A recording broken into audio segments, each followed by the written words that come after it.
Good morning. It's 8:10 coming up on 8:11. There it is on this Wednesday. Good morning and welcome to the Hometown Morning Show with Tori and Kyle. In studio, Dr. Feldman from Prima Pediatrics this morning, and I think we're going to be serious. We're going to be all serious about talking about the latest issue that's almost hit our community. Good morning and welcome to the Hometown Morning Show.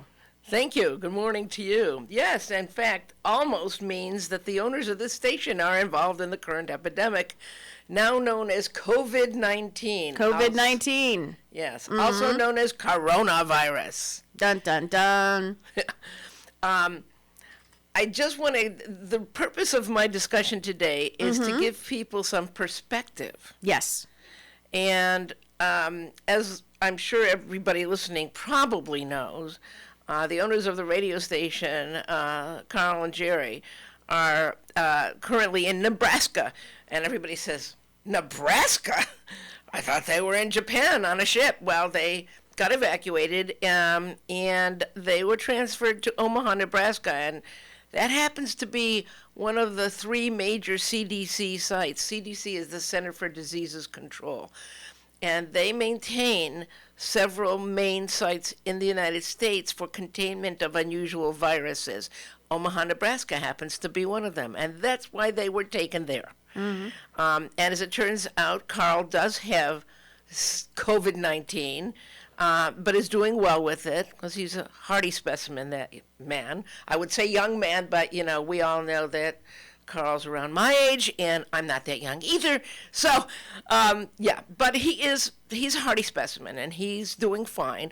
Hasn't had any more fevers after the initial, and he's actually doing pretty well. Jerry, who has a mild dry cough, is not positive, and she's being quarantined in another portion of the hospital. So let's talk briefly about what quarantine is and what it does. It has a long history in the United States. In my mother's day, may she rest in peace, there were quarantines all over the place. If you got scarlet fever, you were quarantined. If you got rheumatic fever, you were quarantined. And that was the way that we had in primitive times, so to speak, of keeping contagious illnesses at bay. In other words, quarantine means you're isolated. Nobody comes near you. So in the old days, it meant even if you died, nobody came near you, but that was it. And they would keep the whole household under quarantine so that these people wouldn't go out into the community and spread whatever disease or illness it was. It still works, except that these days, the people who are quarantined are actually cared for. And that's the big difference. They actually do receive medical care. But we now are sophisticated enough to know how these diseases are transmitted, and they are transmitted, my favorite 4 F's. Food, feces, that's excrement, I won't use the other word, fingers, and fomites. Now, what the heck are fomites? Are non-living substances. They are surfaces, like your kitchen counter is a fomite. Your child's toys are fomites. So that's the way that these diseases are transmitted. So far, what they've discovered about COVID-19 or coronavirus, this one, is that it's transmitted by contact. In other words, if a person with COVID-19 sprays with a cough or a sneeze onto your face, then you're at risk. Now, the other question is whether or not fomites can do this, and that question has not yet been answered. Well, and been talking to Jerry, obviously, every day, several times a day. Of course.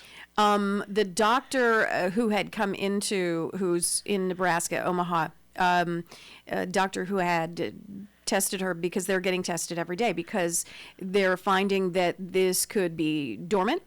She could be a supercarrier, not show any symptoms, but the most important thing she learned the other day was they believe that you can only transmit while you have the fever. That's one of the things that they are learning. So the reason that Carl was on the plane and got the fever on the plane, that's why she is also being isolated. So exactly. The problem with quarantines, though, Dr. Feldman, is it wasn't a real quarantine on the ship, unfortunately. No, it certainly wasn't. It was a fake quarantine. They tried their best, but they didn't see it coming. I don't fault the cruise line at all. They did what they could do. Of course. Japanese officials didn't want them docking, obviously. So they were just floating, a couple of miles off the coast. And they tried to do their best, but like you said, it can be spread through so many ways, and they were still being delivered 3 meals a day. They still had, circulated air on the ship, and unfortunately, I think there were another 67 cases on the ship last night. So it's almost quadrupling in numbers. It's a petri dish, in other words. I believe at this point. I agree with you. And the other issue is, and this is something I learned this morning, and again, anything I say today could be wrong by tomorrow. Absolutely. We're learning things every single day, hour by hour. We really are. Exactly. But one of the problems is they didn't test or one after the crew. As I understand it, there were something like over 100 Indian crew members, none of whom were tested or looked after or done anything with. And so if they were being delivered the food, et cetera, who knows if any crew members had it and how much that spread. And again, the spread theoretically is at its highest when you have fever, and that's true of all viral illnesses. Mm-hmm. For that matter, all bacterial illnesses. And how do we know that? It teleologically makes sense because you run a fever. The body responds to a foreign agent like bacteria or viruses by heating up because most viruses don't survive a temperature over 39 degrees centigrade, which is about 103. So if you run a fever, you're going to kill off the virus and you're going to get better that way. And so we know that the more virus is present, the more likely you are to have fever. And therefore, fever inversely means you have a lot of virus around. And that's why. Before you leave, just one quick question because we're running out of time. What, as a community, obviously at some point they're going to make their way home. Is there any concern that we have, or once the quarantine is lifted and they're sent on their way, because of Omaha being this facility, they specialize in infectious diseases. They've done this with Ebola. This is the place. Right. So if they need to be anywhere, they're in the States getting this kind of care. Once they're released, we're good to go? I believe that that's the case, and I don't think the CDC would take any kind of risk whatsoever in letting them go. But again, since this is a newer virus, we don't know. One last comment before we leave, and that is people should know that despite all of the hoopla about COVID-19, the truth of the matter is the mortality rate, meaning the number of people who die from it, the hospitalization rate, and the attack rate, and the numbers involved are less than a tenth what they are for influenza, which we have all over the place here.